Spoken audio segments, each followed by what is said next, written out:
ओम सूर्याय नमः। माघ महिन्यामध्ये रथसप्तमी हा एक हिंदूंचा महत्त्वाचा सण आहे। तो का साजरा करावा व कशा पद्धतीने साजरा करावा ते जाणून घेऊया।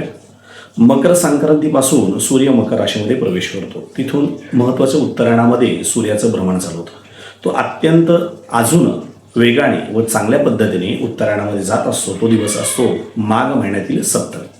सूर्य भगवंत हा 7 घोड्यांवरती स्वार अशा पद्धतीने प्रवास करत असतो। 7 दिवस व 7 घोडे हे आनंदाचे प्रतीक आहे, प्रगतीचं प्रतीक आहे। मग या रथसप्तमीच्या दिवशी आपण काय उपाय करावेत, तर विशेष म्हणजे आपण सकाळच्या वेळेस स्नान करावे, त्यामध्ये थोडेसे तीळ टाकून आंघोळ करायची आहे। सकाळी उठल्यानंतर एका तांब्याच्या भांड्यामध्ये पाणी घेऊन सूर्यनारायणाला पाणी द्यायचं आहे। ओम सूर्याय नमः 11 वेळेस जप करून भगवंतांना जल अर्पण करायचं आहे। हे केल्यामुळे काय होणार आहे, ते आयु आरोग्य वाढणार आहे।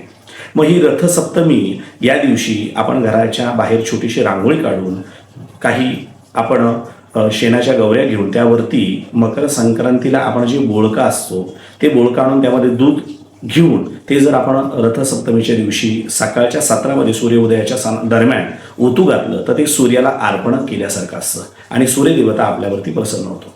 या दिवशी केलेली उपासना ही प्रकाश, आरोग्यदायी व प्रेरणादायी असते। म्हणून आपण रथसप्तमीच्या दिवशी हे काही महत्त्वाचे उपाय करायचे आहेत।